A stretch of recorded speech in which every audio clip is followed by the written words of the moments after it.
voir Madame le juge à côté, Monsieur le juge et sénateur d'Alphonse, Kaylin, Elaine, chers invités, chers collègues.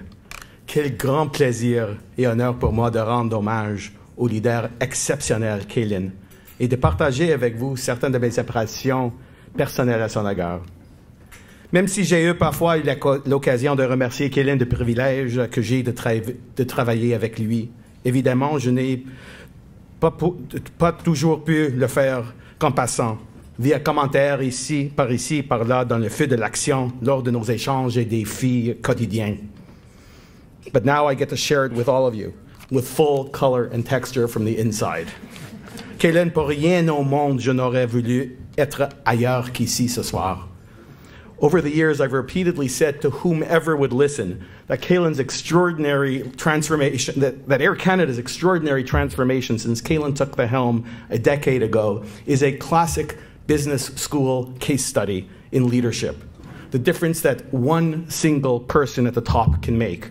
After all, much of the team that drove us to and through the early days of the siege, and we were under siege when Kaylin took over, was the very same team that ultimately helped us survive and stabilize. The difference was one, Kaylin.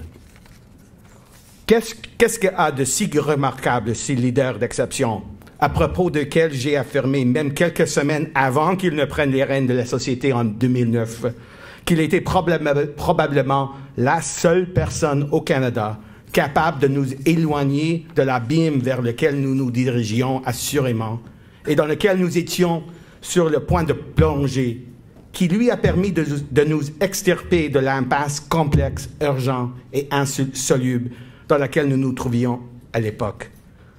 Au moment où j'ai tenu ces propos, je pensais à son background et expérience unique en droit et en finance, son expertise inégalée en restructuration des sociétés aériennes, à sa compréhension profonde et de cadre politique et de monde des affaires du Canada, ainsi qu'à son vaste réseau et aux relations étroites qu'il a cultivées et entretenues tout au long de sa carrière. Et vous les voyez ici. J'en suis venu à la conclusion, avec le temps, que ce sont bien tous ces aspects, mais il y en a bien plus encore. Let me start by sharing a bit of inside information about what leadership qualities it wasn't. It wasn't surely the touchy-feely stuff, like making others believe in themselves and empowering them to be the very best they could be. Whether this is because there was no time for the long view at the moment he joined, or because these typical leadership qualities are not his most outstanding strengths. Not to say they aren't among them, but I dare say, at some risk to myself, and Kaylin knows and has grown, I think, to tolerate, that he gets nothing if not candor and intellectual honesty from me, no matter how unfavorable. His leadership wouldn't best be described by the adage attributed to Napoleon.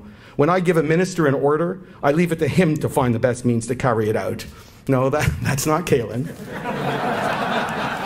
Nor is it Theodore Roosevelt who said, the best executive is the one who has a sense enough to pick good men to do what he wants done and self-restraint enough to keep from meddling with them while they do it. Self-restraint from meddling is categorically not the secret to Kaylin's success.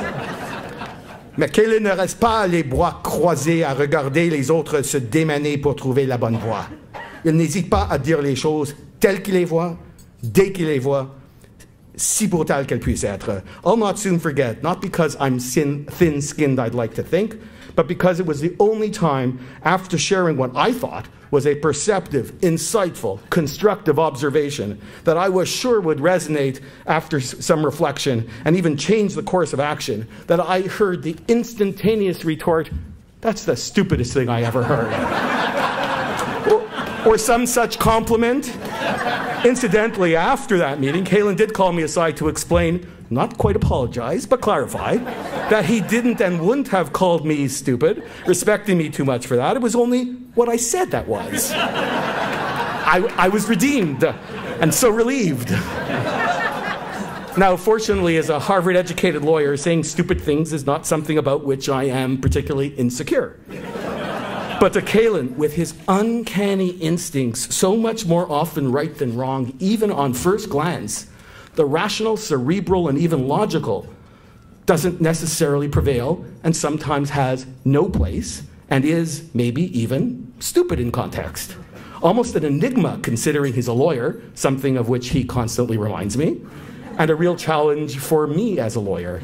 And yet, there is no business leader I admire more than that I consider myself so privileged to have served and learned from and worked for, Calin being for me so much more than a boss, a mentor, whether he knows it or not.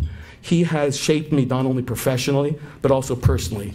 My family knows that in life I guide myself by my religious convictions and precepts and often quote them as lessons to live by. My next most quoted source of life lessons, Calin.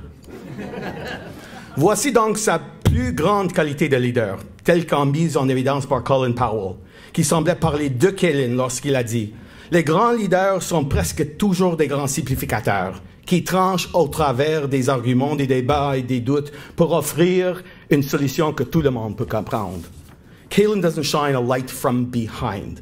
Il est le phare, le gouvernail et le moteur. Et c'est lui qui commande fermement et détermine la direction parce qu'il possède cette particularité de plus étonnante qui le rend apte à savoir précisément, bien avant tout le monde, ce qui doit être fait et comment le faire. As John Maxwell said, the leader is the one who knows the way to go, goes the way, and shows the way. That's Calin, seeing further ahead more quickly and more clearly than anyone around him and pushing everyone hard relentlessly to get there. As a lawyer whose view is informed, let me state clearly for the record, not determined, just informed by precedent, I've learned from Calin not to predict or chart a course of action based on what has been done. So often, and this is Calin's most remarkable strength, he sets out to defy all odds, all precedent, and even all experience. He exemplifies Ralph Waldo Emerson's leadership maxim, do not follow where the path may lead, go instead where there is no path, and leave a trail. Where others would be inclined to be more cautious, settling for progressive steps to secure their footing, Calin reaches beyond our grasp, boldly, further than we thought possible, catapulting us ahead. Because this is who he is, we've done the impossible. Juncture after juncture, with instances far too numerous to list. You've heard some of them, but let alone describe. I'm tempted to, but it would be impossible. Even in private, barely does he hint at acknowledging the depth of the challenge, convincing us through his confidence that no, or it can't be done, is not even in the realm of contemplation, and that not only can it be done, but it will.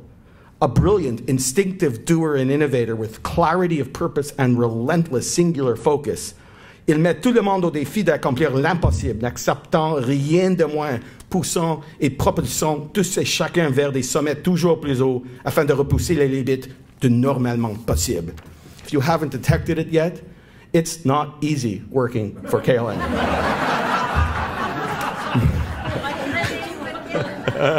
You're allowed.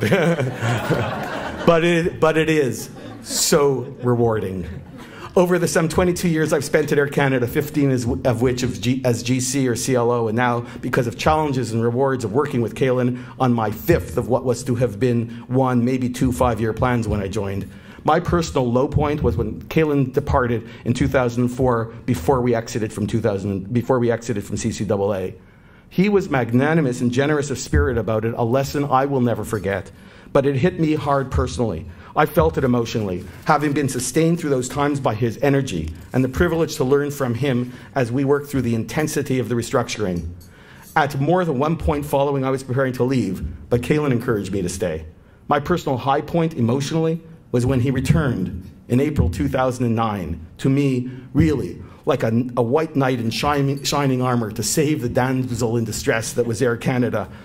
Confidence restored. We had a fighting chance, I thought. I came to the airline and left private practice because I craved almost pathologically challenges, unpredictability, maybe even volatility. I found it. With lows repeatedly foisted on us, deeper and more frequent than I could have ever imagined. Just what I was looking for. But the highs, oh, so much higher and more thrilling than I ever dreamed of because of you, Calin. And for this, I thank you, and I feel truly blessed. Ce fut un véritable privilège d'avoir pu servir et soutenir Calin en sa qualité de PDG depuis maintenant une décennie, et j'ajoute, and counting.